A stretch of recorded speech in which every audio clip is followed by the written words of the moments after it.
So hello friends, welcome back to your own channel. तो दोस्तों, इस वीडियो में हम डिस्कस करेंगे एक इम्पॉर्टेंट टॉपिक। तो ये है बेसिकली रिलायंस एजीएम से रिलेटेड। तो एजीएम क्या होती है? Annual general meeting.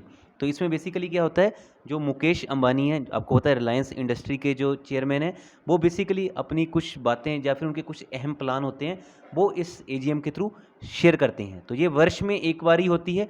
तो इस साल की जो एजीएम थी, that was annual general meeting, वो 44th नंबर की थी। और आज आपको पता है कि निफ्टी की एक्सपायरी भी रहती है मंथली। तो आज ही के दिन बेसिकली ये प्लान की गई थी। तो आप देख सकते हैं, इस बैठक के दौरान कंपनी के चेयरमैन मुकेश अंबानी और रिलायंस फाउंडेशन की चेयरपर्सन नीता अंबानी की ओर से कई अहम ऐलान किए गए। तो देखना होगा कौन कौन से जहाँ पे जो ऐलान किए गए हैं इस एजीएम में, क्योंकि हर साल ये एजीएम होती है। और इस एजीएम पे ना सिर्फ इंडिया की बल्कि फॉरेन से भी जो भी बड़े बड़े बिजनेसमैन रहते हैं उनकी नहीं रहती है, क्योंकि आपको पता है अंबानी भारत के नंबर 1 बिजनेसमैन हैं। तो देखते हैं किन मेन चीज़ों पर आज डिस्कशन हुई है इस एजीएम में। तो स्टार्ट करते हैं सबसे पहले। तो जियो फोन से रिलेटेड न्यूज़ है। तो आप देख सकते हैं, दुनिया का सबसे सस्ता स्मार्टफोन जियो फोन नेक्स्ट। तो सबसे सस्ता स्मार्टफोन जियो फोन नेक्स्ट आने की जहाँ पे पूरी प्रोबेबिलिटी आप देख सकते हैं। मुकेश अंबानी ने ऐलान किया है कि गूगल और रिलायंस जियो ने मिलकर दुनिया का सबसे सस्ता स्मार्टफोन विकसित किया है, जिसका नाम बेसिकली इन्होंने जियो फोन नेक्स्ट रखा है। तो गूगल और यहाँ पे रिलायंस की पार्टनरशिप हो चुकी है, जिसके तहत इन्होंने जियो फोन नेक्स्ट नाम से एक सस्ता स्मार्टफोन बनाया है।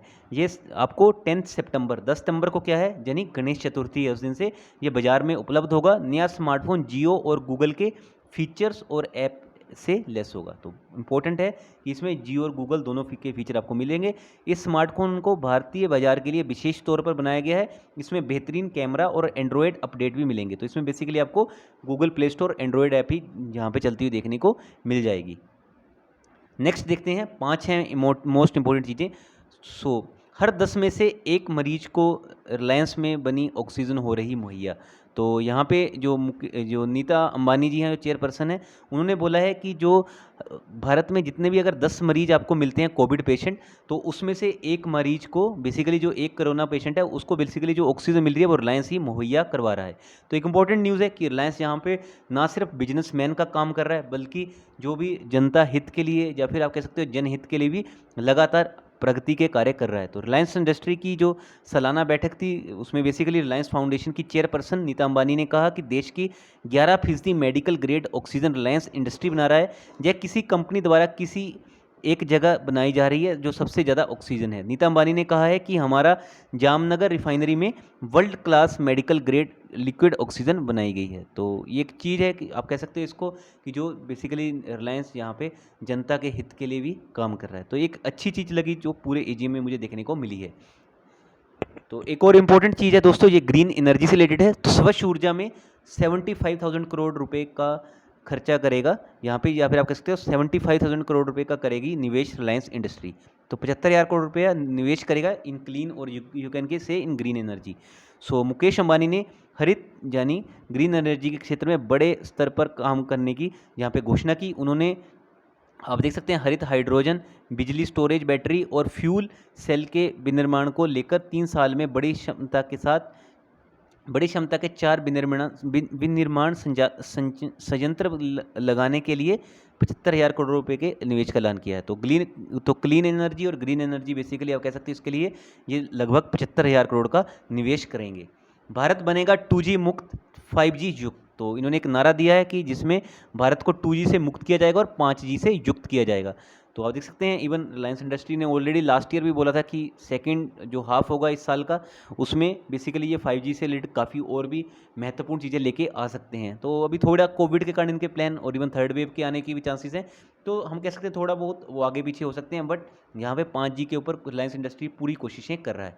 सो मुकेश अंबानी ने भरोसा जताया है कि देश में 5G की ज़रूरत है। तो इसकी ज़रूरत बेसिकली जो शुरुआत है वो रिलायंस जियो ही करेगा। रिलायंस जियो आप देख सकते हैं, जो अपना जो आपको पता है कि जो स्टैंड एलोन 5G तकनीक को विकसित करने में ज़बरदस्त बढ़त हासिल कर चुका है। और आपको पता है इसने किस तरह से आत्मनिर्भर भारत के तहत लोकल वेंडर्स को भी मौजूद किया है, जो वायरलेस ब्रॉडबैंड के लिए बड़ी छलांग है। मुकेश अंबानी ने बताया कि 5G परीक्षणों के दौरान जियो ने सफलतापूर्वक 1 Gbps से अधिक की स्पीड पाई है। तो जियो के मेड इन इंडिया सॉल्यूशन को मुकेश अंबानी ने विश्व स्तर का बताया। जियो दिल्ली, मुंबई समेत कई शहरों में 5G तकनीक का परीक्षण कर रही है। तो जो 5G की स्पीड होगी वो आपको Gbps में देखने को मिलेगी। मैं कहूँगा एक इंपॉर्टेंट चीज़ है ये, जिसको आपको फोकस करके चलना चाहिए। तो लास्ट न्यूज़ है आज की, जो इस एजीएम की जो इम्पोर्टेंट न्यूज़ है, रिलायंस के निदेशक मंडल में शामिल होंगे सऊदी अरेमको के चेयरमैन। तो सऊदी अरेमको और रिलायंस की डील जिस काफ़ी टाइम से अटकी हुई है, अभी भी उसकी यही उम्मीद लगाई जा रही है कि इस साल के एंड तक हो जाएगी। जो इनको 20% हिस्सा सेल करना है उसकी इन्होंने बोला है कि इस साल के एंड तक कंप्लीट होने के चांसेस हैं। तो देख सकते हैं रिलायंस ने जो O2C इनका जो बेसिकली ऑयल वाला बिजनेस है, उसके लिए सऊदी अरेमको को स्ट्रेटजिक पार्टनर बनाया है। ठीक है, सऊदी अरेमको के चेयरमैन जो हैं बेसिकली आप देख सकते हैं उनकी तरफ से यहाँ पे इम्पोर्टेंट जहाँ पे चीज़ सामने आती हुई देखने को मिली है।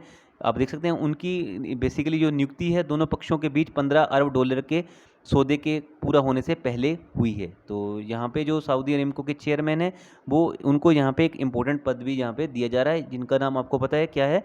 तो बेसिकली वो जो पर्सन है वो है अल रुमायन। तो ये इतना इम्पोर्टेंट नहीं है, बस ये है कि यहाँ पे जो रिलायंस के निदेशक मंडल में बेसिकली जितने भी इंस्ट्रक्शन जो इनका मंडल रहता है उसमें सऊदी अरेमको के चेयरमैन को भी शामिल किया गया है। तो 2 वर्ष पहले बेसिकली अंबानी ने कंपनी की तेल रसायन बेसिकली O2C की बात हो रही है, इकाई में सऊदी अरेमको को 20% हिस्सेदारी बेचने की घोषणा की जानकारी दी थी।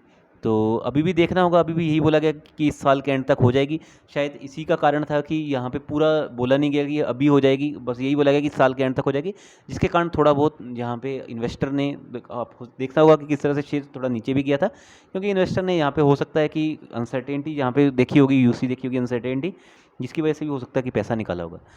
तो चलिए दोस्तों, इस वीडियो में इतना ही था। जितनी भी यहाँ से एजीएम से रिलेटेड न्यूज़ थी वो मैंने सारी कवर कर दी हैं। आपको आई होप वीडियो समझ लगी होगी। किसी से रिलेटेड थी, एजीएम हर साल होती है, अभी इस साल 44 थी, नेक्स्ट ईयर 2022 में आपको 5th एजीएम आती हुई देखने को मिलेगी। तो चलिए दोस्तों, अपना कीमती समय मुझे देने के लिए और चैनल को सब्सक्राइब करके बेल आइकन को प्रेस करने के लिए आपका बहुत बहुत शुक्रिया।